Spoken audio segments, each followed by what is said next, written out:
리플리 증후군. 아하.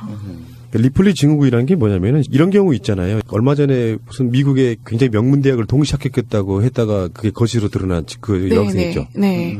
그런 게 어떤 경우냐면은 과도한 압박을 통해 갖고 내가 거기를 합격해야 된다고 생각했던 아이가 어느 날 거짓말을 해놓고 그게 현실이라고 믿는 거예요. 그걸 리플리 증후군이라고 부릅니다. 네. 너무나 간절히 바라더니 현실을 바꿀 수는 없고 내 스스로 나의 정신을 바꿔버렸군요.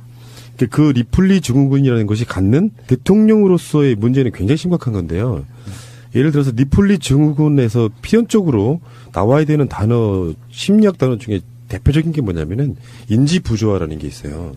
인지부조화가 어떤 의미냐. 김진태가 그런 상황일 수도 있거든요. 인지부조화. 내가 사람들한테 요거는 지켜야 됩니다라고 이야기를 해요. 근데 현실은 그렇게 안 가고 있을 때 자기가 한 말이 실제 현상하고 자기 행동하고 맞아떨어지지 않을 때 이걸 인지부조화라고 얘기합니다.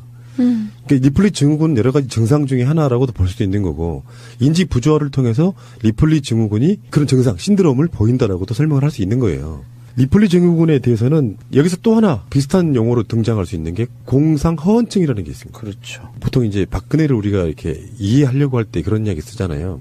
아버지, 어머니를 총탄에 맞아 쓰러지고 나서 아주 중요한 유년 시절과 청소년기 또는 성인 될 때까지도 청와대에서 18년 동안이나 있었으니까. 네. 박근혜 씨가 아마 청와대 들어간 게 한 10살쯤이었을 거예요. 10살쯤. 9세, 10세부터 시작해서 27 정도까지, 뭐 그런 정도, 26, 7 정도까지 청와대에 있었단 말이에요.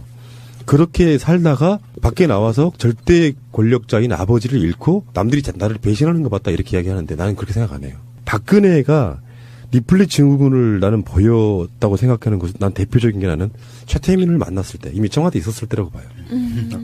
최근에 이제 증언도 나오고 있는데 김재규가 박정희를 쏜 당시 중앙정보부장이었단 말이에요. 그 중앙정보부장이 박근혜에게 최태민과의 관계가 너무 좀 심각하다. 최태민의 비리가 심각해서 이것을 박근혜 용해에게 직접 물어보시고 상황이 어떠냐고 물어보고 하는 그 장면이 나옵니다. 재판 과정에 나오는 증언에. 그랬을 때 박정희가 알았다. 그러면 내가 우리 영해 박근혜를 친국이라는 표현을 써요. 웃기죠. 뭐 옛날에 사극도 아니고.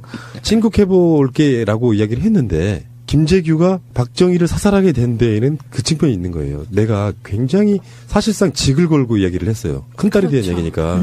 근데 달라진 게 없었어. 최태민과의 관계, 구국 선교단 이런 게 달라진 게 없었단 말이에요. 그럴 때 김재규 좌절을 하는 거죠. 전혀 안 먹겠다는 뜻이잖아요. 그럴 때 나는 박근혜의 행동에서 리플리 증후군을 본다는 얘기예요. 아버지가 뭘 물었어요. 너 최태민과의 관계라든지 뭐 무슨 비리가 있다며 뭐 이렇게 물었는데 박근혜가 아버지에게 거짓말을 시작했던 거라고 저는 본다는 거죠. 아, 그때 이분 너무 좋은 분이세요 라고 울면서 했던 것이 그때부터 박근혜는 리플리 증후군에 빠져 있지 않았을까 싶은 거예요. 역사가 깊은 병이네요, 이거. 그러니까 타고난 거짓말쟁이.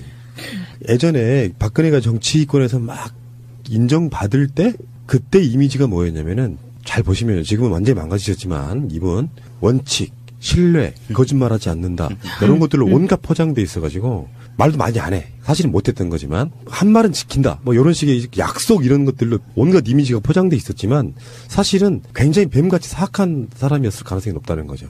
아버지가 물었어요. 최태민 목사와 뭐 등등등해서 어떻게 된 거냐. 아무 걱정하지 마세요. 김재규 부장이 저를 음해하는 거다. 이렇게 말했을 가능성도 있는 거고요. 이런 과정들을 거칠 때 최태민 목사에게 이제 뭐 몸과 마음을 지배당했다라고 하는 그 부분이 처음에 그 시작이 약물이었을 가능성이 되게 높다는 뜻이에요. 어떤 약물을 통해 가지고 사람들이 그렇게 이야기하죠. 최태민이 이제 유경수 여사의 영혼을 가져와 갖고 보여준 현몽이라고 표현하는 거를 보여줄 때 약물을 썼다. 그냥 등장하지는 않을 것 같고요. 원래 사이비 종교들이 그런 짓을 많이 해요. 우리가 말하는 제일 유명한 마약인 필로폰이 그런 거라 그러지 않습니까? 다시 한번 제가 알려드릴게요. 해보진 않았지만 증언자들의 증언에 의하면 정말 좋아하는 여자 스타와 잠자리를 갖고 싶다는 상상을 하면 그걸 먹으면 그게 실제로 이루어진다는 거예요. 어머. 근데 내가 만약에 엄마의 목소리를 듣고 싶다. 근데 엄마는 돌아가셨잖아요. 근데 마약을 하게 되면 최태민 목사가 그네야 엄마다라고 말하면 엄마 목소리로 들리는 거예요. 그런 것들이 이제 오르락내리락 하면서 그 사람과의 관계에 빠지는. 예를 들면 이럴 수 있어. 표현이 좀 그렇긴 하지만 처음에 시작은 그랬을 거라는 거예요. 깊이 빠졌을 때 최태민과 박근혜 관계를 보는 게 아니라 최태민이 박근혜를 처음 취할 때도 마찬가지였을 가능성이 높죠. 그네야 최 목사에게 모든 걸 맡겨라. 이렇게 이야기할 수도 있다. 체면을 걸었네. 근데 그렇게 되면은 그 당시만 해도 마약의 개념이 별로 없던 시절일 수도 있고 그렇다 보니까 정말로 엄마가 최태민을 통해서 나타났다고 믿을 수도 있는 이 상황들을 겪다가 그것을 이제 하달하는 사람 입장에서 이 이야기는 아버지께서는 하지 마세요. 안 믿으십니다. 걱정하십니다. 얘기할 수 있단 말이에요. 그러니까 박근혜 입장에서는 아버지에게 일어난 일들에 대해서는 말을 하지 못했을 거라고 생각해요. 그렇지만 자기만이 믿고 있는 굉장히 신기한 기적을 본 거잖아요. 최태민한테는 박근혜가 밖으로 발설하면 안 되는 사실은 거짓말, 마약 이런 것들이 들어있는 거고 박근혜 입장에서는 이게 발설이 되면 정말로 엄마가 안 나타날까 봐. 아버지한테는 아무 문제 없고 우리 뭐 어떤 물론 사이에 대해서도 말하지 않았을 거라고 생각하거든요.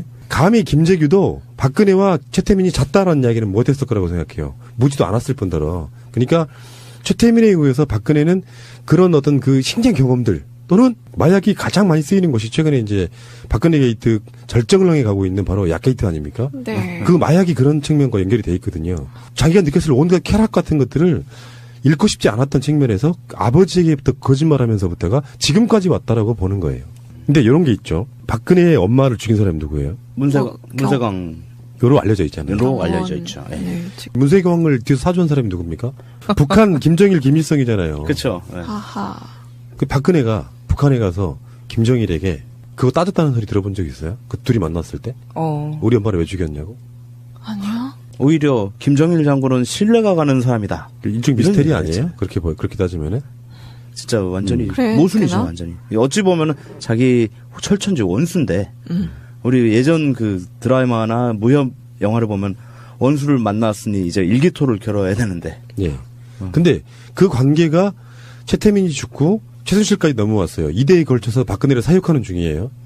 사육 맞아요. 제가 이렇게까지 표현했습니다. 마약과 섹스를 던져주고 잘 놀아. 결제만 해주면 돼. 나머진 내가 알아서 할게. 요 관점이라고 보면 박근혜는 수십 년 동안 어떤 상태에 놓여 있냐면은 밖에다가는 괜찮아요. 라고 이야기를 해요. 아버지한테 말했듯이. 국민들 향해서도 죄송합니다라고 이야기해놓고 막상 침실로 들어오면 태도가 덜 변하죠. 말도 안 돼. 밖으로 말하지 못하는 속에 있는 어떤 내용들은 밖으로 말하지 못하는 상태로 안에 가면 부들부들 떨고 밖에서는 약한 척하고 그런 일상이 생활화돼 있다는 의미라고 저는 본다는 거죠. 그럼 그 이중적 자아 네. 그게 이제 완전 그 몸에 그냥 아예 들어있다라고. 배어버린 거죠. 그렇죠. 그리고 그 스트레스를 또 이기기 위해서라도 다시 또 주사도 한 방 하고. 맞으셔야 되고 항상 누워서 드라마도 보셔야 되고 하는 그 과정을 계속해서 거쳤을 가능성이 높다라고 보는 거죠. 그냥 약 40년 동안. 아휴. 그 상태가 지금까지 왔다라고 보면은 지금까지 나왔던 여러 가지 파편적인 정보들이 있잖아요. 무려 1년도 훨씬 전에 청와대 경호실에 근무했던 사람의 지인이 저희한테 메일 보내왔었잖아요. 박근혜 씨는 근무를 하기 위해서 청와대 본관에 하루에 1시간밖에 안 나온다. 항상 숙소에 있다. 뭐 숙소 그러면 무슨 고시원 원룸은 아니고 거기서 안 나오면 도대체 뭐 할까. 사생활을 즐기는 상황. 심지어는 뭐 최근에 나온 정보 중에는 심야에 차은택과 독대했다. 독대. 심야에 독대를 해요. 그러게요. 왜 낮에 안 만나고. 독대는 독대 일단 해야겠죠. 네. 옆에 누군가 있으면은 더 막장 드라마가 펼쳐지는 거니까. 이게 사실은 그게 사이코패스에 좀 가깝거든요. 니플리 증후군이 일반 초등학생들한테 나타나요. 과도한 무슨 그렇죠. 그 스트레스나 이런 것들이 있으면 사실은 그렇지도 않은데 그렇다고 계속 거짓말하면서 거짓말이 아주 장기화되는 순간에 예를 들면 이런 거야. 곽승훈 어린이가 있다고 쳐요. 어린이. 예. 근데 나한테 욕을 먹는 게 싫으니까 학교를 안 갔으면서 계속 갔다고 이야기를 나한테 하고 나서 나중에는 그게 진짜로 자기를 학교 갔다고 생각하는 그런 형태로 지금까지 왔을 가능성이 되게 높은데 이게 국가 원수라면 달라지죠, 상황이. 그렇죠. 이런 거짓말을 하게 되는 배경에는 그냥 그 거짓말로 끝나는 것이 아니라 어떤 국가적 시스템이나 잘못된 것을 고칠 수 없는 상태까지 이르게 되는 거예요. 그래서 지금까지 꼭 최순실의 존재가 아니라도 지금까지 조치를 취했던 그 많은 정부 정책들이나 지금도 막 추진하고 있는 것들이 있잖아요. 이 상태에서도 추진하고 있는 것들, 이런 것들이 그런 박근혜의 독특한 정신병적인 사이코패스, 소시오패스에 가까운 정도의 그 정신병적인 것들이 지금까지 이렇게 왔다라고 보면 정말 이거는 심각한 문제입니다. 대한민국이라는 민주공화국이 정신병자에게 그냥 모든 걸 그렇죠. 맡겨버렸다는 정신병자라고 거죠. 봐요. 그렇죠. 네. 그리고 그 사람을 이게 뒤에서 조종한 사람이 누군지 정말 디테일하게 밝혀내야 될 부분인 것 같은데요.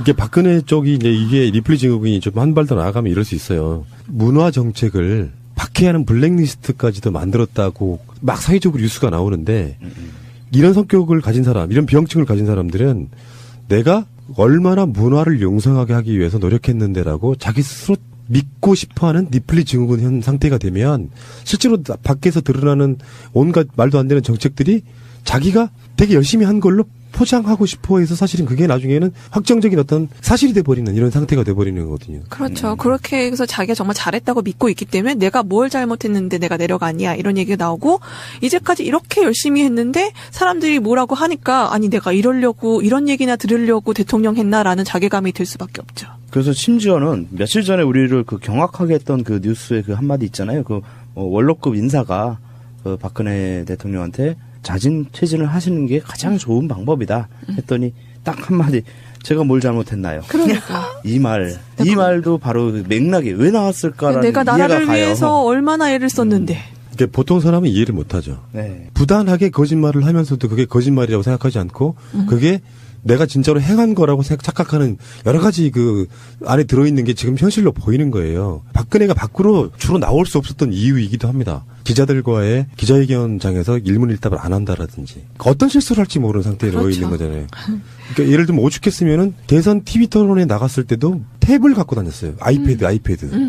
문재인, 이정희 둘이 주고받는 그 사이에도 뭔가 끊임없이 지시를 받았다라는 의심이 그래서 드는 거예요. 사실 그거 보고 읽는 것도 잘 못하잖아요. 네. 많이 노출될수록 그런 병증적인 것들 실제로 리플리 증후군이라는 개념에서 보고 나중에 1년, 2년 전에 뉴스로 한번 들어가 보면은 박근혜가 어디에 방문해서 한 말이라든지 했던 그들 나름대로의 어떤 이상했던 어떤 행보들이 다 그런 거랑 연관이 있을 가능성이 되게 높다라고 보면 되는 거죠. 지금 대화하고 있는 게 뉴스라는 사실이 정말 안타깝고 참담합니다. 네. 인지 부조화, 공상, 허언증, 리플리 증후군 이런 사람이 지금 저 위에 있다는 말씀을 한번 드려보고 싶네요. 억울하다는 말 있어요. 박근혜가 딱 그 상황인데 이놈이 학교를 안 갔어요. 일주일 동안이나. 곽승훈 어린이가. 왜 나만 갖고 그래? 근데 자기는 갔다고 믿는 거예요. 박근혜가 그 상태인 거예요. 억울하다는 말 요즘에 많이 하잖아요. 내가 뭐가 잘못했어. 내가 억울하다. 근데 왜요? 이렇게 말하는 게 바로 리플리 증후군의 전형적인 증상이라고 보시면 되겠습니다.